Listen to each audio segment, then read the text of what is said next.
Amin.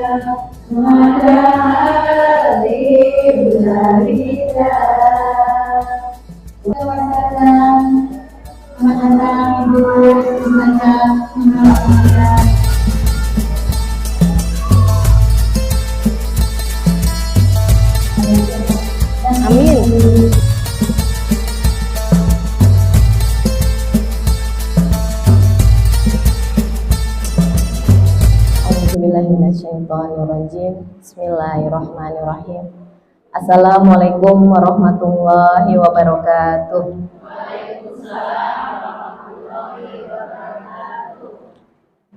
Alhamdulillah hamdan katsiran thayyiban mubarakan fih kama yuhibbu rabbuna wa yarda. Alhamdulillahilladzi bi ni'matihi tatimmu shalihat. Alhamdulillahilladzi khalaqal insana 'allamahul bayan. Asyhadu an la ilaha illallah wahdahu la syarikalah wa asyhadu anna Muhammadan abduhu wa rasuluh. Rabbi ishrah li sadri wa yassir li amri wahlul 'uqdatam min lisani yafqahu qawli. Amma ba'd. Alhamdulillah pada kesempatan pagi hari yang penuh barokah ini insyaallah kita memanjatkan puji dan syukur atas segala nikmat yang Allah berikan kepada kita, nikmat sehat. Sehat Ibu? Alhamdulillah, luar biasa ya. Nikmat yang tak kalah pentingnya yaitu diberikannya hati cinta kepada majelis-majelis ilmu, hati yang mencintai kebaikan, hati yang mencintai ilmu. Karena hati yang seperti ini insya Allah ini adalah hati yang diistimewakan oleh Allah. Karena hadir di dalam majelis ilmu, insya Allah ini lebih mulia dari sunnah ya Bu ya. Tak lupa salawat dan salam semoga tercurah kepada Nabi Muhammad SAW beserta keluarga dan para sahabat. Semoga kita menjadi pengikut beliau yang istiqomah hingga di yaumil akhir nanti. Yang saya hormati Ketua DKM Bapak Sutrisno Budianto dan pengurus DKM Baitul Ilmi Klaster Mutiara Korele 3. Yang saya hormati Ibu Kepala Desa, ada Ibu Kepala Desanya? Ya. Oh ya, Ibu Kepala Desa Rancakalapa ya, Ibu Linda ya. Yang saya hormati Ketua RT Bapak Sutrisno. Oh baru datang ya? Oh iya. Yang saya hormati Ketua Majelis Taklim. Ini ada Ketua Majelis Taklimnya. Ya, semoga Allah berikan kesehatan ya, panjang umur kebaikannya ya. Juga ibu-ibu sekalian yang dirahmati Allah. Hari ini tema kita, Ibu udah tahu belum temanya apa hari ini? Ini temanya ini aja deh, saya ganti menjadi, tadinya saya mau bicara Maulid Nabi ya, tapi ini kan nggak Maulid Nabi ya. Saya ganti ini temanya, menjadi perempuan yang dicintai oleh Allah. Ahlan wa sahlan kepada Ibu Lurah ya, yang baru saja hadir ya.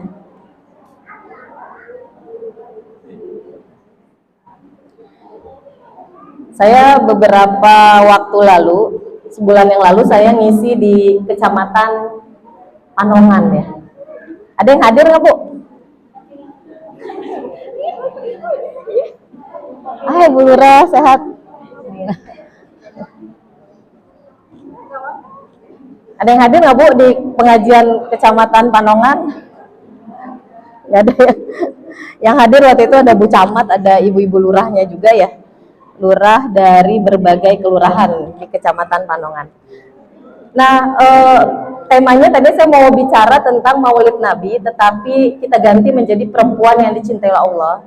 Ini adalah tema yang luar biasa sekali. Bagaimana hasil dari kajian hari ini, insya Allah kita akan menjadi perempuan yang dicintai oleh Allah. Mau Bu dicintai Allah? Ini kalau udah perempuan dicintai oleh Allah ya, Masya Allah luar biasa sekali ya. Maka tentu saja kelasnya naik ya. Jadi kita ini harus naikin kelas kehidupan. Pertama kelasnya adalah kelas sakinah. Di sini insya Allah semuanya udah sakinah ya hatinya ya. Jangan sampai sakinahnya cuma dari tanggal 1 sampai tanggal 10 aja ya. Selebihnya udah nggak sakinah lagi, selebihnya rungsing ya. Maka kelasnya, maka jadi perempuan yang dicintai oleh Allah itu kelasnya adalah hatinya sakinah. Kemudian yang kedua hidupnya barokah ya. Kemudian yang ketiga, kelas tertinggi adalah hidupnya diridhoi oleh Allah. Kalau sakinahnya aja nggak dapat, maka bagaimana mencapai yang kelas ketiga diridhoi oleh Allah? Contohnya tadi ya, misalnya uang di rekening tinggal 100.000 udah nggak sakinah hatinya ya. Suami misalnya udah nggak menyenangkan lagi, misalnya ada di sini yang nggak pengen cepet-cepet pulang, bawaannya pengen main aja gitu ya, nggak pengen cepet-cepet ketemu suami, berarti nggak sakinah ya. Berarti pasangannya tidak barokah. Apa itu barokah? Ulama menyampaikan bahwa barokah itu berasal dari 3 kata, ba, ro, dan kaf. Dan ternyata barokah itu adalah unta. Ibu tahu unta? Udah pernah lihat belum? Nah, insya Allah nih umroh semua ya nanti yang lihat unta ya. Unta itu menurut para ulama, barokah itu unta yang dia lagi berdiri kemudian dia duduk. Itu artinya apa? Barokah itu sifatnya tetap. Barokah itu artinya nggak kemana-mana. Maka begitu pun barokah di dalam rumah kita, jangan sampai pergi kemana-mana, jangan sampai meluap kemana-mana. Artinya kita harus pertahankan barokah itu. Mungkin kita bisa muhasabah diri, kapan terakhir rumah kita terasa barokahnya? Ada uang, nggak ada uang, nggak ada yang berantem di rumah itu. Suami nggak gajian ya setahun, tetap adem rumahnya. Ayo tawa, wah. Nggak ada ya bu, nggak ada ya bu. Bohong banget. Ya, oh masya Allah ya. Kalau udah ngebahas kayak gini, kayaknya kita banyak pertentangan ini. Ada di sini suami yang nggak ngasih gaji, nggak ngasih belanja 3 bulan, tetap disuguhin kopi manis di rumah. Bohong banget. Masya Allah ya. Kita berubah nih bu, mindsetnya kita rubah hari ini. Insya Allah waktunya mudah-mudahan cukup ya. Kita akan menjadi apa bu? Perempuan yang dicintai oleh Allah. Maka kita harus pahami bagaimana caranya kelas kita, derajat kita naik menjadi perempuan yang dicintai oleh Allah, dicintai oleh Rasulullah, mencintai dan dicintai serta hikmat untuk suami dan keluarga kita. Nanti Ibu akan saya bawa kepada apa sih yang Allah mau dari perempuan. Nah ini kita belajar dari sini dulu konsepnya. Bu, saya belajar konsep istri 5 tahun. Belajar teorinya 5 tahun. Kemudian belajar mempraktekkannya dalam rumah tangga juga 5 tahun dengan penuh perjuangan tentu saja. Nah Masya Allah, apa yang terjadi? Rumah tangga itu berubah bu. Dimulai dari diri sayanya, bukan saya ingin mengubah suami. Susah bu, ibu-ibu sampai kapanpun gak akan pernah bisa mengubah suami. Bener nggak? Nah, berarti siapa yang harus dirubah? Kita sendiri. Mari kita cek. Mari kita cek hidup kita.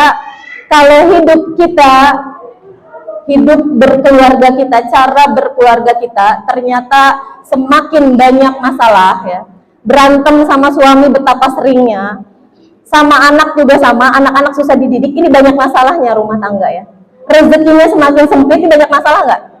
Utangnya makin banyak, ini banyak masalah. Ternyata apa penyebab masalahnya? Ternyata semakin banyak masalah, nggak ketemu solusinya, nggak dapat petunjuk juga. Itu artinya amalan soleh ibu-ibu sedih. Dan yang kedua, amalan soleh orang tua kita juga sedih. Makanya kita orang tua, supaya anak kita nggak susah hidupnya nanti ke depan, perbanyak amal soleh kita. Kalau mau anak kita hidupnya nggak susah ya. Kalau kita hidup kita susah, berarti amal soleh kita dan amal soleh orang tua kita sedih. Ya, mau berubah bu? Nah kita berubah ya. Ukuran hidup sukses tadi saya sudah kasih tahu, sakinah, barokah, dan diridhoi oleh Allah. Bukan karena harta. Banyak orang yang hartanya ya mobilnya berjejer, rumahnya banyak, hidupnya nggak bahagia, cerai ya, rumah tangganya bercerai, suaminya selingkuh mulu, nauzubillah ya. Ini nggak bahagia. Ada rumah tangganya baik-baik saja, anaknya susah dididik, anaknya durhaka sama orang tuanya, anak yang nggak mau sekolah, anak yang nggak mau ngaji, anak yang nggak mau sholat, masalah nggak? Maka apa? Yang disebut barokah itu bisa jadi harta di rumah itu pas-pasan, pas banget. Tapi pas mau umroh dia bisa umroh ya. Pas mau berangkat haji, pergi haji. Anak 10 pas mau kuliah semuanya. Ini namanya pas-pasan tapi barokah. Ketika ditanya, ibu uangnya dari mana, kok bisa pergi haji? Saya juga nggak tahu duit dari mana ya. Ini namanya barokah, mau kayak begini. Masya Allah. Mudah-mudahan kita semua hidupnya barokah. Kita lihat Bu, masalah hari ini ya, fenomenanya urusan perempuan itu banyak, masalah perempuan juga banyak, yaitu angka perceraian sangat tinggi ya. Bahkan nih jumlah ibu-ibu yang ngaji sama ibu-ibu yang datang ke pengadilan agama 3 Raksa itu lebih banyak Bu. Di terasnya ya. Saya heran juga itu semua rata-rata 90% cerai ya. Meskipun di pengadilan agama nggak harus melulu kasusnya cerai, ada kasus waris ya, ada kasus harta bersama, banyak lah. Tetapi rata-rata 90% kasusnya cerai, dan 80% yang ngajuin gugatan cerai itu adalah kenapa? Nggak tahu. Nah, kenapa rumah tangga bercerai? Itu artinya saya berani bilang rumah tangganya nggak diridhoi oleh Allah. 20 tahun Bu saya nanganin kasus rumah tangga ya. Masya Allah. Suatu hari ada ibu-ibu datang ke rumah saya. Ibu-ibu ini bukan pendidikannya kurang, pendidikannya bagus, tinggi ya. Di rumah saya Bu, sholat zuhur di rumah saya, dari jam 9 pagi di rumah saya. Sholat asar di rumah saya, sholat maghrib di rumah saya, sholat isya di rumah saya. Cuma sholat subuh doang di rumah saya. Saking galau Bu ya. Sampai dia bilang gini, Bu Nurul, sebelum kesini tadi saya bawa mobil, saya mampir dulu. Kemana Bu? Ke rumah istri kedua suami saya. Ngapain Bu? Saya ngintipin aja. Aduh Bu, itu gak sakinah. Yang ngapain ngintipin rumah madu itu. Saya cuma mau tahu rumah madu saya lebih bagus gak daripada rumah saya. Nah Bu, perempuan mah kepo ya urusannya. Akhirnya sakit hati nggak begini? Hati. Ngobrol sama saya panjang-panjang. Mari kita cek kesalahan kenapa hati nggak sakinah. Kalaupun suami kawin lagi, kalau yang hatinya sakinah, sakinah aja ya. Berarti emang diridhoi oleh Allah ya. Tetapi kalau nggak sakinah, istri pertama nggak sakinah, istri kedua nggak sakinah, dua-duanya berantakan, berantem mulu ya, ada konflik dalam rumah tangga. Bu, ibu dalam rumah tangga itu ibu sering jalan-jalan nggak sama suami? Iya, sering jalan-jalan. Oke, saya bilang. Ngelayanin suami? Oke. Terus apa lagi? Oh, pokoknya saya taat banget menurut sama suami saya. Pokoknya taat lahir batin. Oh ya. Sampai saya bingung gini, kenapa bisa nggak sakinah ya? Semuanya udah oke. Bilang. Masalahnya apa? Ini nggak ada masalah sebenarnya rumah tangganya. Mau pulang Bu, jam 8 malam, Teng mau pulang ya. Di pintu dia ngomong gini, Bu Nurul, suami saya mah saking baiknya sama saya Bu.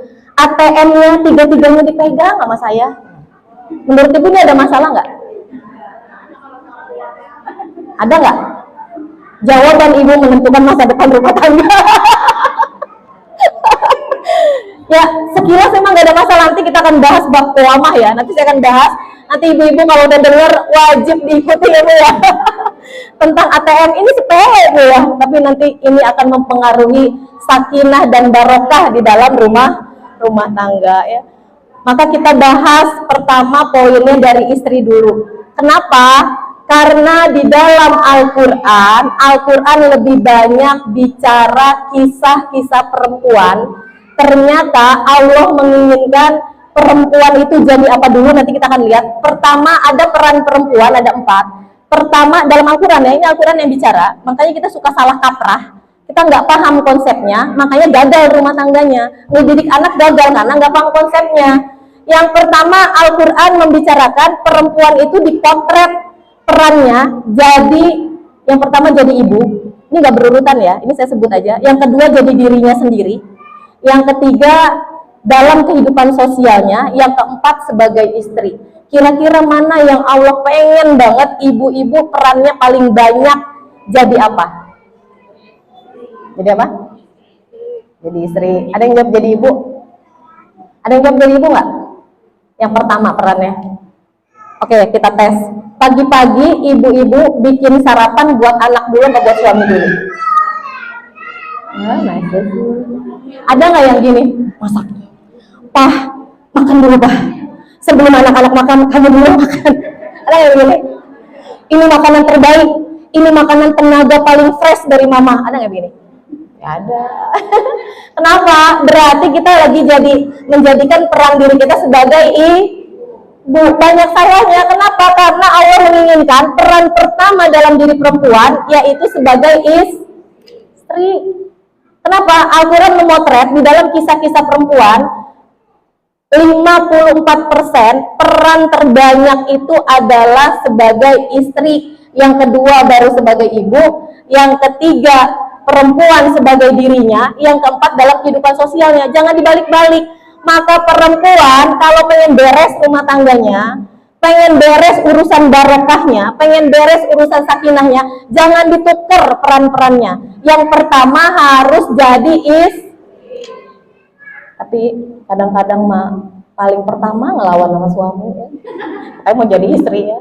Coba ibu tanya sama si bapak, "Pak, menurut kamu aku tuh kelebihannya apa sih, Pak?"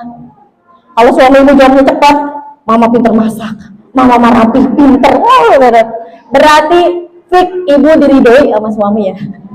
Tapi kalau ditanya, "Pak, apa sih kelebihan mama?" Aduh, apa ya? Jawabnya lama banget ya. Fix ibu gak ada kelebihannya.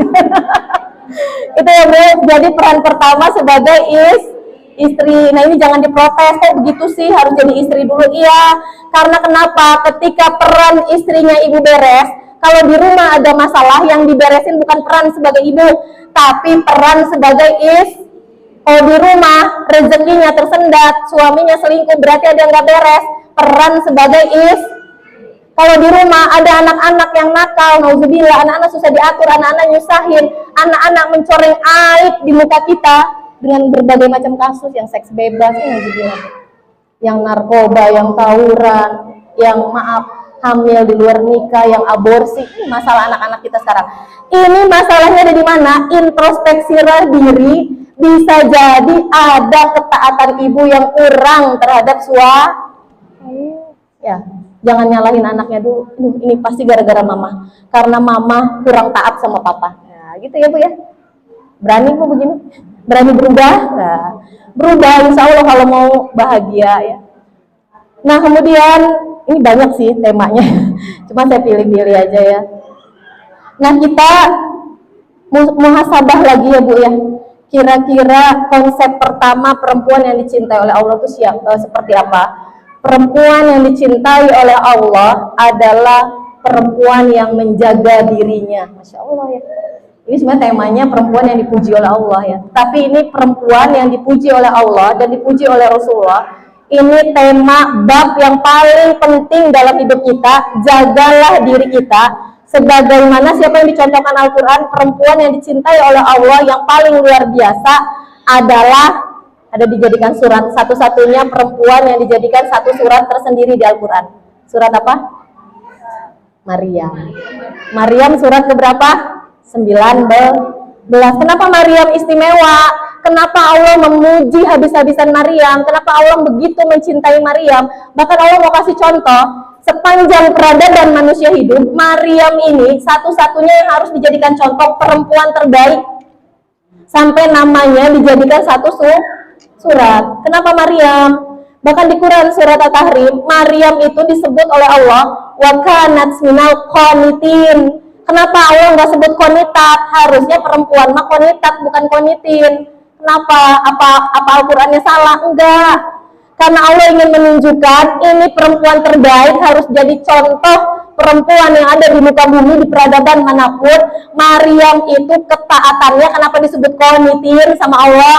Karena Maryam itu ketaatannya sama setara dengan laki-laki yang namanya ada di dalam Al-Quran, dijadikan surat, dan laki-laki itu adalah nabi. Itu artinya apa? Perempuan juga bisa taatnya lebih dari laki-laki, bahkan sama dengan laki-laki. Ini yang akan menghantarkan derajat perempuan menjadi perempuan yang dicintai oleh Allah. Kenapa Maryam itu begitu taat sama Allah? Karena Maryam itu ahsanat farjaha, menjaga kehormatan dirinya. Bu bayangkan, saking menjaga kehormatan diri perempuan itu, Maryam itu kalau ketemu laki-laki, bahkan beliau tahu ini laki-lakinya ganteng, laki-lakinya soleh, bukan laki-laki begajulan, ini laki-laki ganteng, laki-laki soleh. Maryam baca doa. Kita kalau ketemu laki-laki ganteng ngapain Bu? Selfie, ya, minta tanda tangan. Ya. Ada yang ketemu laki-laki ganteng baca doa, auzubillahi minasyaitonir rajim, enggak ada ya. Ini bedanya kita dengan Maryam. Maryam bisa dipuji oleh Allah. Apa doanya? Mau tahu nggak doanya? Dicatat ya. Di Quran surat Maryam 18, doanya Maryam ketemu laki-laki yang ganteng, ternyata laki-laki ganteng ini malaikat, Bu, ya. Apa doanya? Auzubirohmani minka in kunta taqiya, ya. Ini doanya kepanjangan ya. Ya udah, auzubillahi minasyaitonir rajim aja gitu ya. Kenapa perempuan sekarang dekat dengan fitnah, baru digodain dikit aja langsung leleh hatinya, ya, langsung baper ya. Ke tukang sayur aja bisa kita kasih emoticon love ya. Bisa jadi ibu-ibunya nggak tahu emoticon. Bang, pesen sayur ya, kasih emoticon love, ya. Nggak bisa menjaga diri. Maryam ini lahir dari seorang nih, jejak kesolehan orang tua udah pasti ke anak. Makanya Bu, Masya Allah, ini buat ibu-ibu pelajaran penting ya. Jadi perempuan mah, apalagi udah jadi istri, udah jadi ibu, harus punya prinsip kesolehan yang paripurna, yang istimewa. Jadi prinsipnya gini, aku akan tetap menjadi istri soleha, ya. Ini prinsipnya, walau apapun bentuk suamiku. Siap? Walau suami nggak soleh, walau suami galak, walau suami pelit ya. Walau suami nyebelin ya, naruh anduk sembarangan ya. Walau suami acak-acakin baju, kalau narik baju, set, ratakan semuanya. Ibu-ibu cerewet ya. Mau suami bentuk apapun, mau suami zalim sekalipun, toh suami kita mah nggak akan menyamai zalimnya Fir'aun ya Bu ya. Kadang-kadang ibu-ibu berlebihan, suami saya tuh zalim banget. Kayak mana suami ibu zalim? Kalau kayak Fir'aun katanya. Fir'aun mah zalimnya apa Bu? Ngebunuh bayi, ngaku-ngaku Tuhan ya, bayi laki-laki dibunuh. Nggak ada laki-laki di peradaban saat ini yang zalimnya kayak Fir'aun, ngaku-ngaku Tuhan ya. Nggak ada ya. Dan bagaimana Asia? Kita dikasih contoh luar biasa. Asia mah tetap taat kepada Allah ya. Dan tidak ada sejarah Asia itu bercerai dari Fir'aun. Luar biasa. Kita lihat dari mana Maryam lahir, dari ibu yang soleh, dari bapak yang soleh. Kita lihat grafik keluarganya Maryam. Maryam tuh anak siapa Bu? Ada yang tahu bapaknya Maryam siapa? Ada yang tahu nggak? Saya nggak bawa door prize, biasanya saya suka bawa. Siapa bapaknya Maryam? Aduh, ini penting banget. Pelajaran ibu-ibu tergantung ibu tahu nggak bapaknya Maryam. Bapaknya Maryam dijadikan surat tersendiri di surat yang ke surat apa? Surat, itu Ali Imran. Ali Imran ini surat yang berbicara tentang keluarga, dan ini satu-satunya surat Ali Imran keluarga, satu-satunya surat di dalam Al-Quran yang ngomongin keluarga, nggak ada lagi surat yang lain. Kita lihat betapa keluarganya Imran, keluarganya Maryam ini grafiknya naik Bu. Makanya kita kalau mau mencontoh punya keluarga, contoh grafiknya keluarga Imran naik. Jadi nggak ada yang nyungsep anaknya. Kita lihat. Imran ini seorang bapak yang soleh, bahkan ketika Maryam lahir, Imrannya udah meninggal Bu. Nggak memberikan kontribusi, ya artinya apa ya, tidak mengasuh anaknya secara langsung, tapi memberikan kontribusi kesolehan yang nyata sebagai bapak, sebagai ayah. Bapaknya aja prestasinya apa? Prestasi Imran namanya ada dalam Al-Quran ya, dijadikan surat Ali yang ketiga. Nah dia punya anaknya siapa? Maryam. Grafiknya naik. Kenapa naik? Karena Maryam dijadikan satu surat tersendiri. Kalau Imran punya anak, namanya nggak dijadikan satu surat, berarti kan turun prestasinya. Ini prestasinya naik, bayangkan. Makanya kalau orang tua soleh, anaknya harus soleh lagi. Ya. Nah kemudian Maryam anaknya siapa? Nabi Isa. Naik deh grafiknya. Naik, Nabi Isa itu Nabi. Namanya walaupun nggak dijadikan satu surat tersendiri, tetapi Nabi Isa itu namanya Nabi ada di dalam Al-Quran ya, sepanjang surat. Masya Allah. Ini contoh keluarga yang grafiknya naik. Jangan sampai kita orang tuanya bagus, terpandang, anaknya nyungsep, malu-maluin nama baik orang tuanya ya. Grafiknya tuh turun. Belajarlah kita kepada Imran gimana caranya membentuk keluarga yang soleh. Tapi tadi kembali lagi, apapun bentuk suami saya, gimana pun kondisinya, gimana pun keadaannya, saya tetap soleh. Nah itu prinsip ibu-ibu. Kenapa? Kalau istri nggak soleha, maka yang hadir adalah anak yang durhaka. Siapa contohnya? istrinya Nabi Nuh. Bahkan ketika anak Nabi Nuh gak mau ikut beliau ke kapal ya, ini padahal cuma disuruh ikut ke kapal, Bu, gak disuruh sholat ya sama Nabi Nuh, disuruh ikut ke kapal nyelamatin diri, gak mau tuh anak ya, mau lari ke gunung aja. Sampai Nabi Nuh sedih, sampai itu kapal itu mendarat di Bukit Judi ya, Nabi Nuh tuh mencari-cari anaknya ya, sampai sedih bertanya-tanya, ya Allah kok saya kayak gini sih, maksudnya saya ini nabi gitu ya. Kemudian Allah tegur, wahai Nuh, Allah tegur dengan tegas, innahu amalun ghairu shalih, ini adalah karena hasil karyamu yang tidak bukan hasil karyamu, hasil karya siapa yang tidak soleh? Hasil karya istri, Bu. Makanya suami itu mau bentuknya kayak mana pun, suami itu mabuk, kalau ada suami bejat, suami mau sebejat apapun, mau suami nggak soleh kayak apapun, mau suami sepelit apapun, ibu-ibu mah harus tetap mempertahankan kesolehan. Karena siapa? Karena kalau istri tidak soleha yang jadi korban adalah anak. Jadi prinsip ibu ngobrol sama suami gini, Pak, kamu mau begajulan, kamu mau hancur, mau apa, bodoh amat. Aku mah tetap soleha. Aku mah tetap taat sama kamu, tuh ya. Walaupun suaminya nggak soleh sama sekali. Kapan ketaatan berakhir? Nggak ada berakhirnya, ya. Suaminya kayak gitu, ibu kan suka nanya begini, kalau suaminya begini apa kita harus tetap taat? Suami seperti apa sih yang harus ditaati? Sama suami mah taatnya mutlak. Bahkan suami itu perwakilan Tuhan di muka bumi ini. Sepanjang ibu masih punya suami kayak dia, ibu harus tetap taat ya. Kalau nggak mau taat, ganti suami. Ya iya, kalau nggak mau taat ya, maka jadi jangan sampai abis itu ibu bertanya-tanya ya, kemudian protes banyaknya, suami kayak ada yang harus ditaati, ibu kan banyak protesnya ya. Ya makanya tetap taat kepada suami. Kayaknya di sini banyak masalah nih rumah tangganya berdasarkan mata memandang. Masya Allah. Jadi begitu ya Bu. Yang pertama adalah perempuan yang memiliki apa Bu, yang menjaga dirinya luar biasa seperti Maryam. Bagaimana cara ibu menjaga diri ya? Cara ibu menjaga diri yaitu dengan apa yang Allah perintahkan kepada kita sebagai perempuan harus kita taati. Yang pertama adalah menutup aurat. Ini mah udah wajib hukumnya ya. Jangan sampai ditukar dengan ibadah sunnah. Aku mah mau rajin aja tahajud tapi menutup aurat kagak. Kebalik ya. Saya bilang yang kayak begitu itu sama kayak ember bocor diisiin air dan bocor terus ya. Masa yang wajibnya dilakukan tapi yang sunnahnya paling rajin gitu. Aku mau puasa sunnah aja tapi aku nggak mau pakai jilbab. Nah, kebalik ya. Jilbab mah nomor satu bagi perempuan, ditutup auratnya, sama kewajibannya seperti sholat ya. Kemudian yang kedua, perempuan yang dicintai oleh Allah, perempuan yang memiliki rasa malu. Ini di Quran surat Al-Qasas ayat 25 ya. Ini siapa kisahnya? Ini adalah putrinya Nabi Syuaib.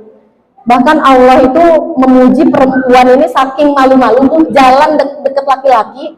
Ini malu-malu, termasuk ketika mau mengantarkan Nabi Musa ke rumahnya, ini jalannya malu-malu. Bahkan Allah sebut dengan tamshi al-istihya. Apa artinya? Ini Allah tuh saking memuji perempuan yang jalannya malu-malu. Sekarang banyak perempuan nggak malu, hidupnya malu-maluin ya Bu ya. Contohnya apa? Joget-joget TikTok ya. Terus habis mandi nggak pakai jilbab, dipotret, diupload ya, Masya Allah ya. Coba kita yang punya akun TikTok suka joget-joget dihapus ya akun TikToknya. Ekstrim banget. Kenapa? Karena malu itulah yang akan membuat kita naik derajatnya. Bahkan Allah tuh sampai jalan malu-malu aja. Itu putrinya Nabi Syuaib Bu, jalan di depan Nabi Musa. Ini kan bajunya tersingkap-singkap ya, udah ditutupin mukanya tapi tersingkap-singkap. Akhirnya Nabi Musa ngasih kode, udah jalannya kalian di belakang aja, kalau mau belok kiri kasih tanda, lempar batu gitu, belok kanan. Sampai segitunya ya menjaga rasa malu. Kita mah kalau jalan laki-laki tuh pede. Kemarin ada anak muda jalan-jalan di apa tuh, fashion catwalk itu apa namanya? Iya fashion show apa tuh yang kemarin viral itu? Citayam Fashion Week ya. Aduh ya, sengaja ngajak kayak gitu Bu.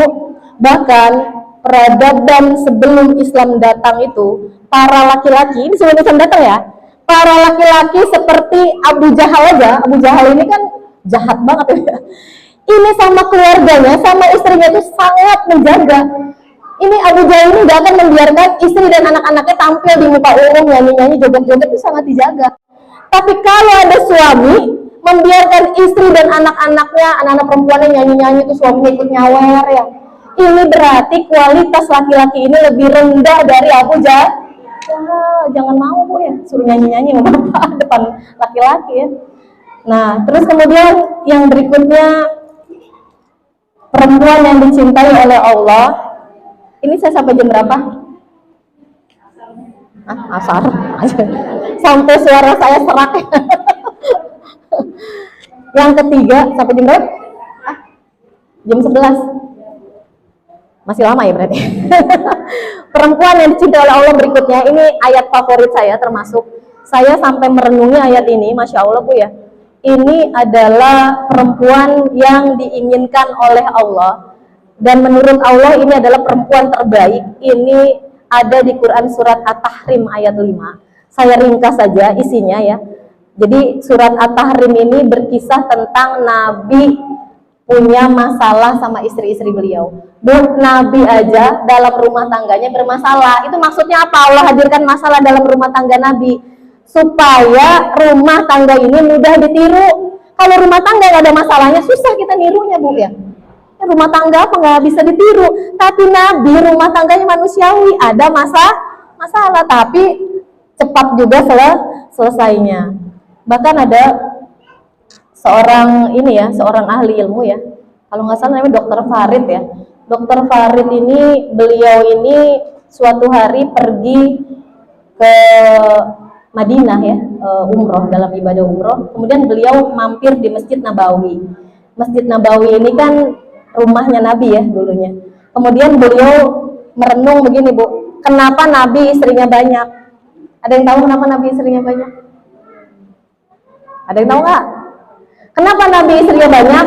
Akhirnya sampailah saya pada suatu hikmah nih, orang soleh kalau merenung jatuhnya dapat hikmah. Kenapa Nabi istrinya banyak?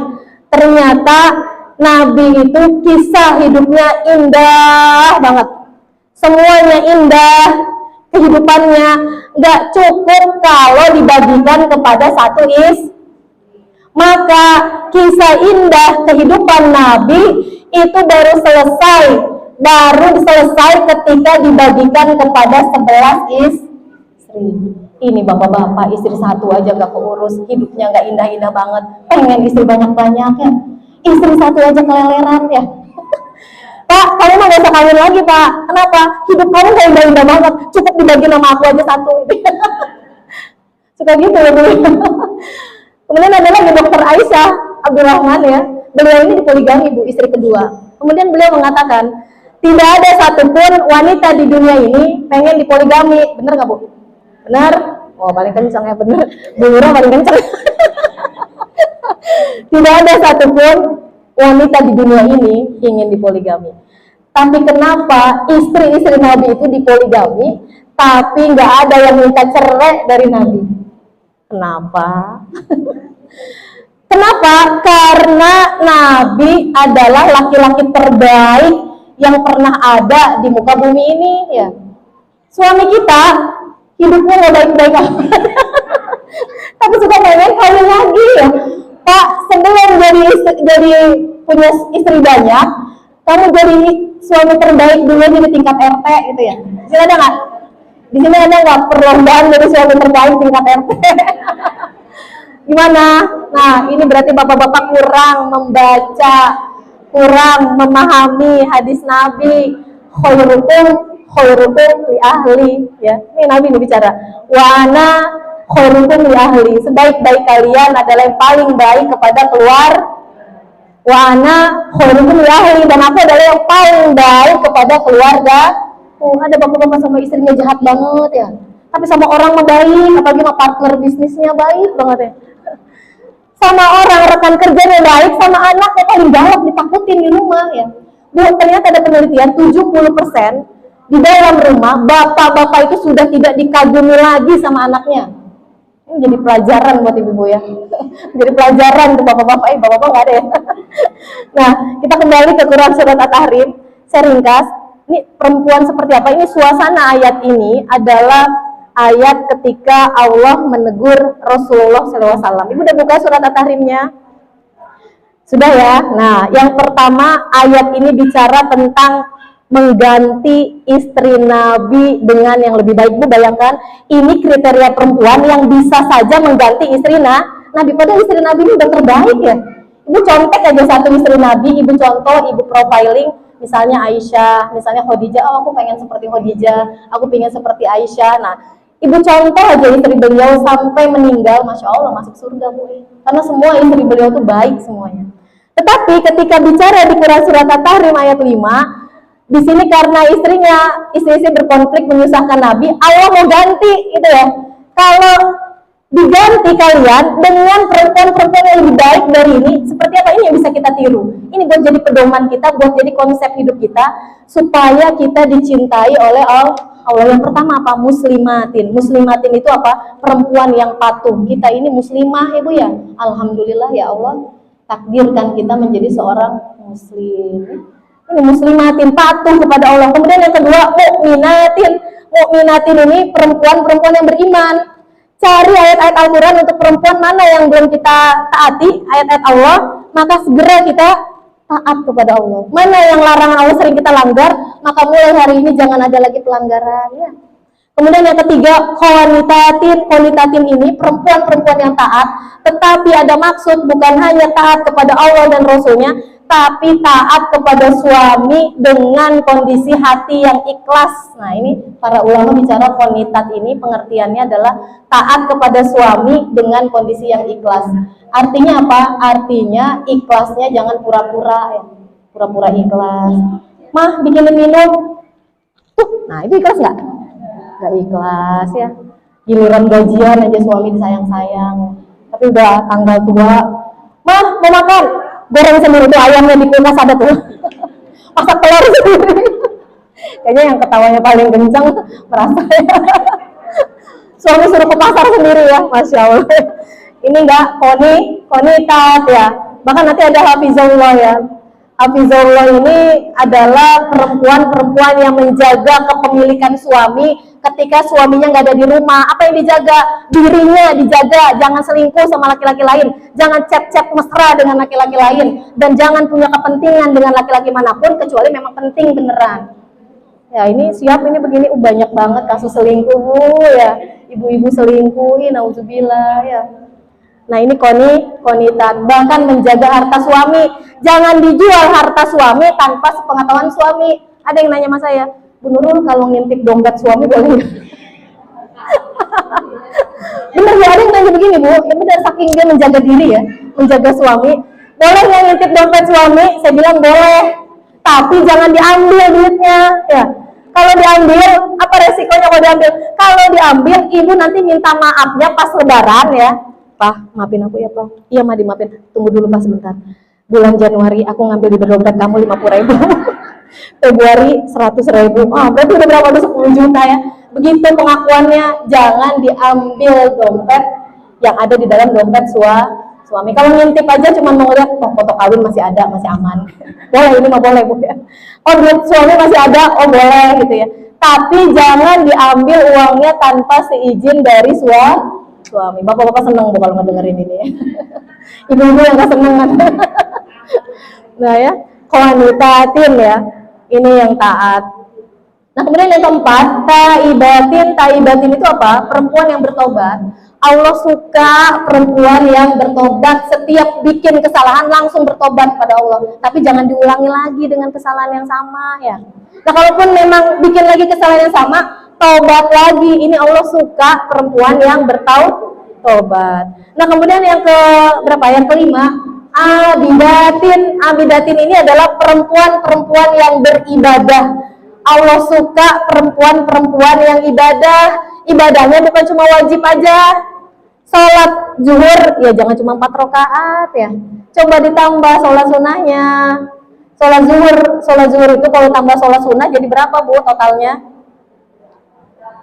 10 rakaat. Itu banyak amat ya. Ada di sini yang sholat zuhurnya 10 rakaat udah 3 tahun. Saya mau tanya beneran, bagaimana kondisi hati ibu? Pasti hatinya baik banget. Sakinahnya itu udah meningkat tuh kalau udah sholat zuhurnya aja, udah sunnahnya aja, sholat sunnahnya udah terjaga ya. Ibadahnya dijaga. Nah kemudian baca Qurannya gimana? Tiap hari nggak baca Quran? Di Qurannya dibacanya tiap Ramadan doang. Bahkan ada ritual kalau mau Ramadan Al-Quran dilap-lap dulu karena udah debuan. Jarang dibaca ya. Coba Bu kalau punya amalan itu jangan dikit.